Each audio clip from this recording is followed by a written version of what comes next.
Assalamualaikum warahmatullahi wabarakatuh. Video ini merupakan hasil dari kelompok kami yang beranggotakan.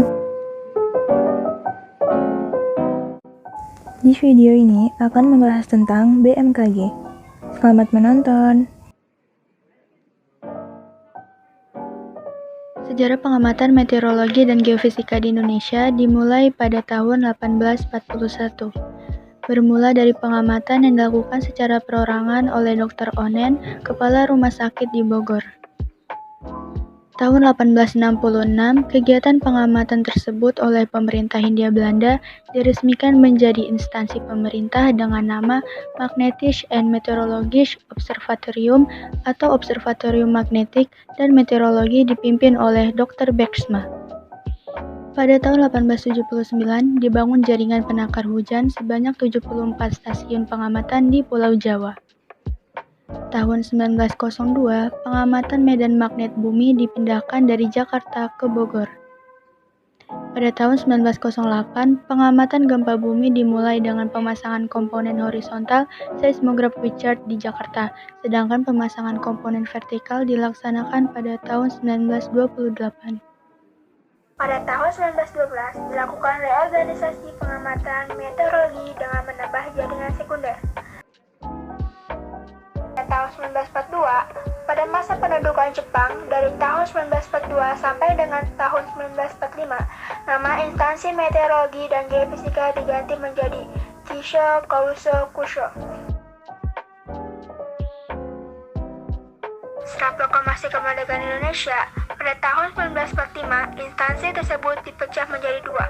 Di Yogyakarta, dibentuk Biro Meteorologi yang berada di lingkungan Markas Tertinggi Tentara Rakyat Indonesia, khusus untuk melayani kepentingan Angkatan Udara.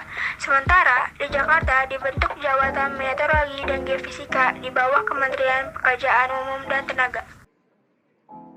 Pada tanggal 21 Juli 1947, Jabatan Meteorologi dan Geofisika diambil alih oleh pemerintah Belanda dan namanya diganti menjadi Meteorologisch and Geofisika. Sementara itu, ada juga Jabatan Meteorologi dan Geofisika yang dipertahankan oleh pemerintah Republik Indonesia yang berkedudukan di Jalan Gondang Dia, Jakarta. Tahun 1949, setelah penyerahan kedaulatan negara Republik Indonesia dari Belanda, Meteorologisch and Geofisika diubah menjadi Jabatan Meteorologi dan Geofisika di bawah Departemen Perhubungan dan Pekerjaan Umum. Sementara pada tahun 1950, Indonesia secara resmi masuk sebagai anggota Organisasi Meteorologi Dunia atau World Meteorological Organization atau WMO. Kepala Jabatan Meteorologi dan Geofisika menjadi Permanent Representative of Indonesia with WMO. Tahun 1955, Jabatan Meteorologi dan Geofisika diubah namanya menjadi Lembaga Meteorologi dan Geofisika di bawah Departemen Perhubungan. Tahun 1960, namanya dikembalikan menjadi Jabatan Meteorologi dan Geofisika di bawah Departemen Perhubungan Udara.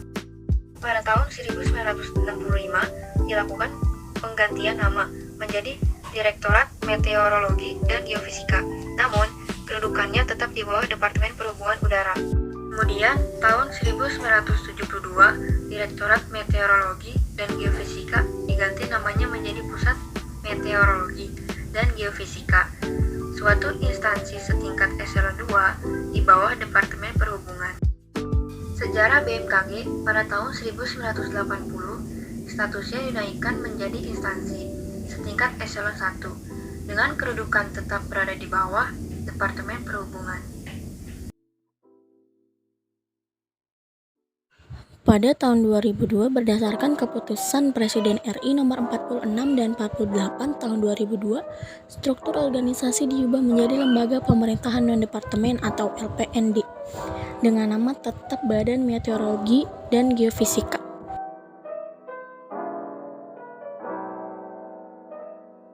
Lalu pada tahun 2009, melalui Peraturan Presiden Nomor 61 Tahun 2008, Badan Meteorologi dan Geofisika berganti nama menjadi Badan Meteorologi, Klimatologi dan Geofisika atau BMKG dengan status tetap sebagai lembaga pemerintah non-departemen.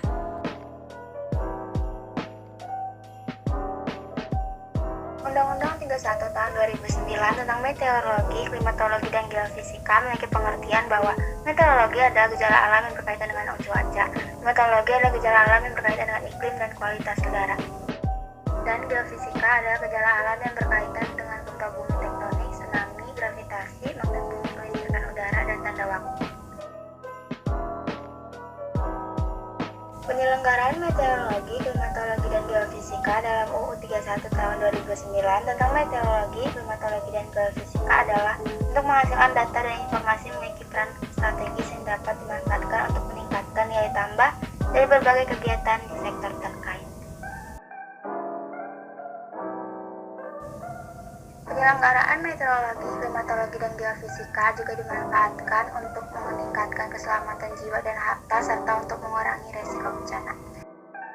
Dasar Hukum Undang-Undang Nomor 31 Tahun 2009 tentang Meteorologi, Klimatologi, dan Geofisika adalah Pasal 5 ayat 1, Pasal 20, dan Pasal 33 ayat 3 Undang-Undang Dasar Negara Republik Indonesia tahun 1945. Fungsi atau tugas BMKG 1.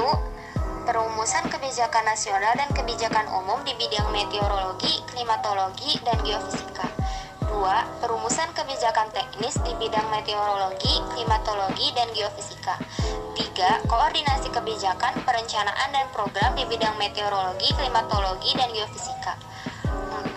Pelaksanaan, pembinaan, dan pengendalian observasi dan pengolahan data dan informasi di bidang meteorologi, klimatologi, dan geofisika. 5. Pelayanan data dan informasi di bidang meteorologi, klimatologi, dan geofisika. 6. Penyampaian informasi kepada instansi dan pihak terkait serta masyarakat berkenaan dengan perubahan iklim.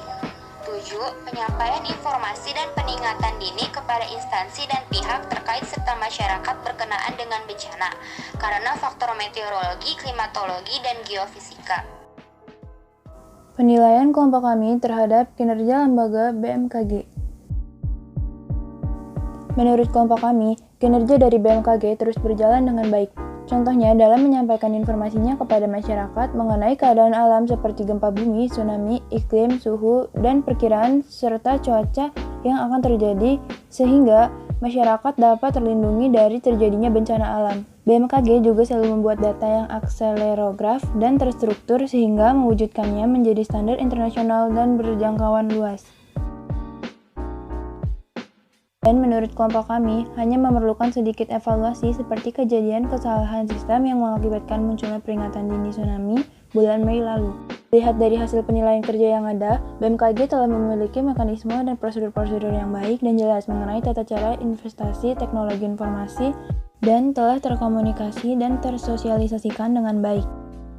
Jadi kesimpulannya, menurut kelompok kami, kinerja dari BMKG sudah cukup bagus dan baik untuk negara dan masyarakat. Sekian video dari kelompok kami. Kurang lebihnya mohon maaf. Wassalamualaikum warahmatullahi wabarakatuh.